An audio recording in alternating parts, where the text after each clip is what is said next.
Hello दोस्तों, स्वागत है आप सभी लोगों का मेरे इस यूट्यूब चैनल में। आज हम आपसे बात करने वाले हैं स्वर्गीय श्री जनरल बिपिन रावत जी के बारे में। आज हम आपसे डिटेल में बात करेंगे। उनको सम्मानित किया गया था PVSM, UYSM, AVSM, YSM, SM, VSM, ADC।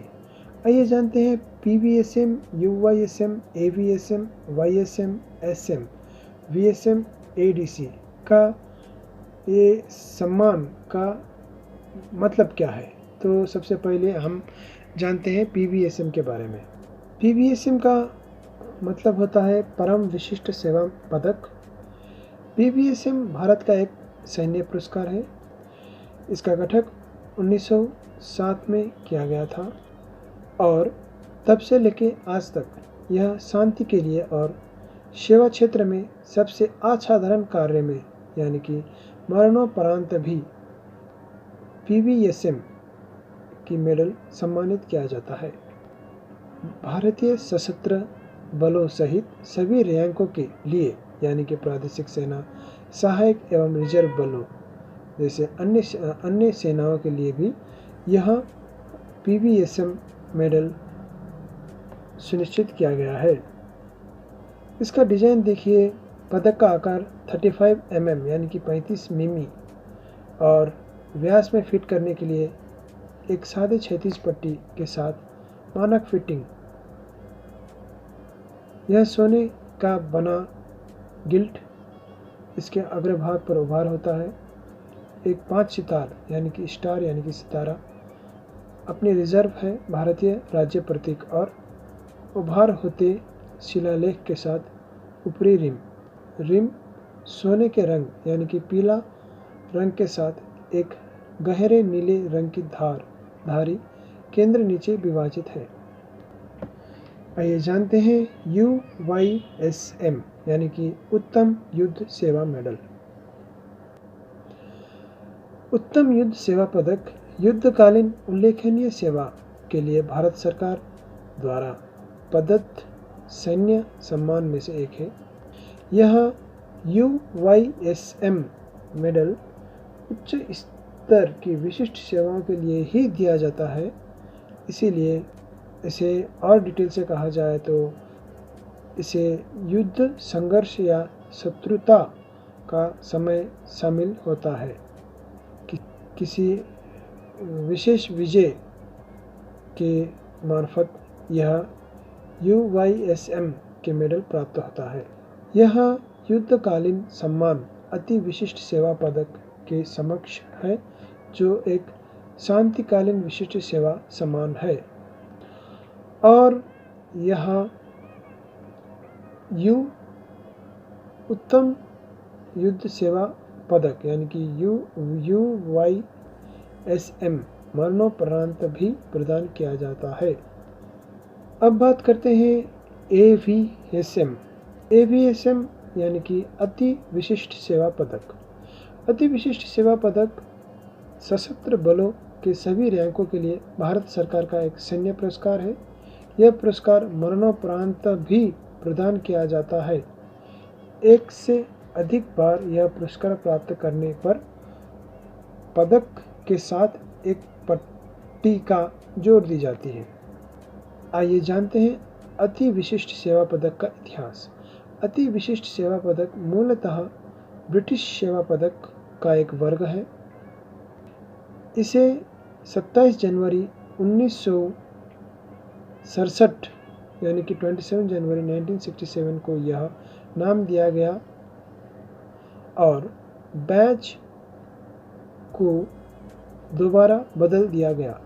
1980 से यह पदक मात्र गैर परिचालन इस सेवा के लिए दिया गया है, क्योंकि परिचालन में विशिष्ट सेवाओं को पहचानने के लिए उत्तम युद्ध सेवा मेडल का प्रावधान किया गया है। आइए जानते हैं दूसरा YSM यानी कि युद्ध सेवा पदक यानी कि युद्ध सेवा मेडल। युद्ध सेवा पदक युद्धकालीन समय के दौरान प्रतिष्ठित सेवा के लिए भारत सरकार द्वारा स्थापित सैन्य सम्मान है, जिसमें युद्ध संघर्ष शत्रुता के समय शामिल हैं, विशिष्ट सेवा के लिए प्रदान किया जाता है। इस सम्मान के प्राप्तकर्ता को मरणोपरांत भी सम्मानित किया जा सकता है। आइए जानते हैं सेना मेडल के बारे में। सेना मेडल यानी कि एसएम का मतलब होता है सेना मेडल। सेना मेडल, जिसे संक्षेप में एसएम कहा जाता है, भारत सरकार द्वारा भारतीय सेना के आग्रह पर सैनिक को ऐसी असाधारण कर्तव्य निष्ठा या साहस का परिचय देने वाले विशिष्ट कार्यों के लिए दिया जाता है, जो कि सेना के लिए विशेष महत्व रखते हैं। सेना मेडल। आइए जानते हैं सेना मेडल के इतिहास। स्थापना हुआ था सेना मेडल का 17 जून 1960 को भारत के राष्ट्रपति द्वारा स्थापित किया गया। इसमें एक गोलाकार रजत पदक, जिसमें एक रंगीन ऊपर की ओर इंगत है। आइए जानते हैं वीएसएम यानी कि विशिष्ट सेवा पदक। विशिष्ट सेवा पदक भारत सरकार द्वारा सशस्त्र बलों के सभी रैंकों के कर्मियों के लिए विशिष्ट आदेश पर की जाने वाली असाधारण सेवा हेतु दिए जाने वाला सम्मान है। यह सम्मान मरणोपरांत भी प्रदान किया जा सकता है और एक से अधिक बार सम्मान प्राप्त करने पर रिबन पर एक बार दोबारा अंकित किया जाता है। सम्मान के साथ वीएसएम का उपयोग करने का अधिकार नाम पत्र के रूप में दिया जाता है। पदक मूलतः विशिष्ट सेवा पदक के रूप में स्थापित किया गया है। इसका नाम 27 जनवरी 1967 यानी कि 1967 को अपने वर्तमान नाम पर रखा गया था। पदक का डिज़ाइन अपरिवर्तित रहा है और केवल रिकॉर्ड पर ही यह परिवर्तन दिखाई दिया है।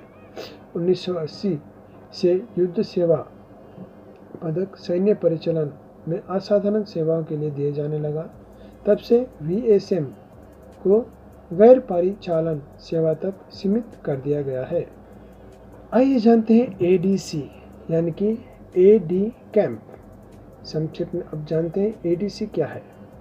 एडीसी शब्द जिसका अर्थ है युद्ध भूमि में सहायक। सामान्यतः यह एक पदवी है जो सेना के उन वरिष्ठतम अधिकारियों को दी जाती है जो किसी राष्ट्राध्यक्ष, सेनाध्यक्ष, किसी उच्च सरकारी अधिकारी अथवा राजसी परिवार के सदस्य के लिए व्यक्तिगत सचिव, सहायक या सलाहकार आदि की भूमिका निभाते हैं। ऐसे अधिकारी अपने नाम के साथ सम्मानों की सूची के अंत में एडीसी लिखते हैं। विभिन्न देशों में राष्ट्राध्यक्ष के लिए एडीसी की परंपरा, व्यवस्था, प्रणालियाँ आदि अलग अलग तरीके से निर्धारित होती है। भारत में मेजर जनरल व इससे ऊपर रैंक के अधिकारी सामान्यतः एडीसी रखते हैं। सामान्यतः भारत के सेनाध्यक्ष 3 व भारत के राष्ट्रपति के 5 एडीसी होते हैं। भारतीय राज्यों के राज्यपाल सामान्यतः 2 एडीसी रखते हैं, जिनमें से एक सेना से तथा दूसरे पुलिस सेवा से होते हैं, सिवाय जम्मू कश्मीर के राज्यपाल, जिनके दोनों एडीसी सेना से ही होते हैं। आइए जानते हैं स्वर्गीय श्री जनरल बिपिन रावत के भारत के पहले रक्षा प्रमुख या चीफ ऑफ डिफेंस स्टाफ यानी कि सीडीएस थे। उन्होंने 1 जनवरी 2020 को रक्षा प्रमुख के पद का भार ग्रहण किया। इसी से पूर्व वह भारतीय थल सेनाध्यक्ष के पद पर 31 दिसंबर 2016 से 31 दिसंबर 2019 तक पद पर रह चुके थे। 8 दिसंबर 2021 को एक हेलीकॉप्टर दुर्घटना में 63 वर्ष की आयु में जनरल रावत का निधन हो गया। आइए जानते हैं प्रारंभिक जीवन और शिक्षा। बिपिन लक्ष्मण सिंह रावत का जन्म 16 मार्च 1958 को उत्तर प्रदेश के गढ़वाल जिले के पौड़ी, वर्तमान में पौड़ी गढ़वाल जिला उत्तराखंड में हुआ। इनका परिवार कई पीढ़ियों से भारतीय सेना में सेवा दे रहा था। इनके पिता लक्ष्मण सिंह रावत पौड़ी गढ़वाल जिले के सोंजी गांव से थे और लेफ्टिनेंट जनरल के पद से सेवानिवृत्त हुए। इनकी माता उत्तरकाशी जिले से थी और उत्तरकाशी विधानसभा से विधायक रह चुके किशन सिंह परमार की पुत्री थी। जनरल रावत की शुरुआती शिक्षा देहरादून के कैम्बरिन हॉल स्कूल और शिमला के सेंट एडवर्ड स्कूल में हुई। इसके बाद इन्होंने खड़कवासला स्थित राष्ट्रीय रक्षा अकादमी में दाखिला लिया। इसके बाद रावत ने भारतीय सैन्य अकादमी देहरादून से प्रथम श्रेणी में स्नातक की उपाधि प्राप्त की और यहाँ उनके बेहतरीन प्रदर्शन के लिए शार्ड ऑफ ऑनर दिया गया। रावत ने defence service staff college Wellington से भी स्नातक की शिक्षा ली और फोर्ट लेवेनर्थ कांसा स्थित United state army command and general staff college से 1997 में उपाधि ग्रहण की। बाद में रावत ने मद्रास विश्वविद्यालय से रक्षा अध्ययन विषय में एमफिल की उपाधि एवं प्रबंधन एवं कंप्यूटर अध्ययन में डिप्लोमा भी प्राप्त किया। वर्ष 2011 में चौधरी चरण सिंह विश्वविद्यालय से इन्होंने सैन्य मीडिया अध्ययन के क्षेत्र में शोध के लिए पीएचडी की मानद उपाधि दी गई। आइए जानते हैं बिपिन रावत जी के सैन्य सेवाएं।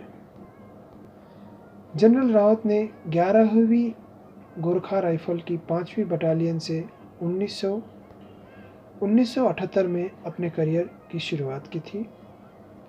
जनवरी 1979 में यानी कि 1979 में सेना में मिजोरम में प्रथम नियुक्ति पाई। नेफा इलाके में तैनाती के दौरान उन्होंने बटालियन की अगुवाई की।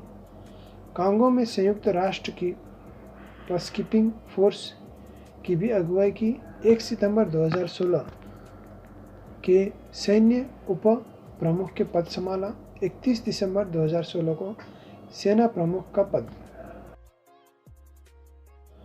निधन 8 दिसंबर 2021 को जनरल रावत जी, उनकी पत्नी एवं उनके निजी स्टाफ के अन्य सदस्य समेत कुल 10 यात्री और चालक दल के 4 सदस्य भारतीय वायुसेना के मिल MI-17 हेलीकॉप्टर पर सवार थे, जो सुलूर वायुसेना हवाई अड्डे से वेलिंगटन स्थित रक्षा सेवा स्टाफ कॉलेज में जा रहा था, जहां जनरल रावत को व्याख्यान देना था।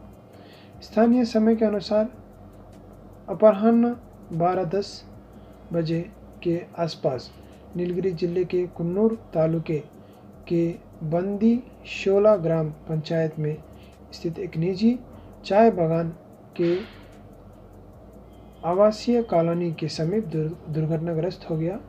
दुर्घटना का समय उस जगह से लगभग 10 किलोमीटर की दूरी पर था जहां हेलीकॉप्टर को उतरना था।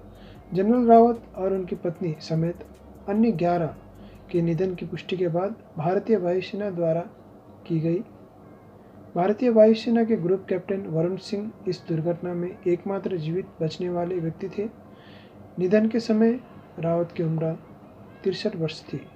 शुक्रवार 10 दिसंबर को जनरल रावत के अंतिम संस्कार हिंदू रीतियों द्वारा एवं पूरे सैन्य सम्मान के साथ 17 तोपों की सलामी देते हुए बरार चौक पर संपन्न हुआ।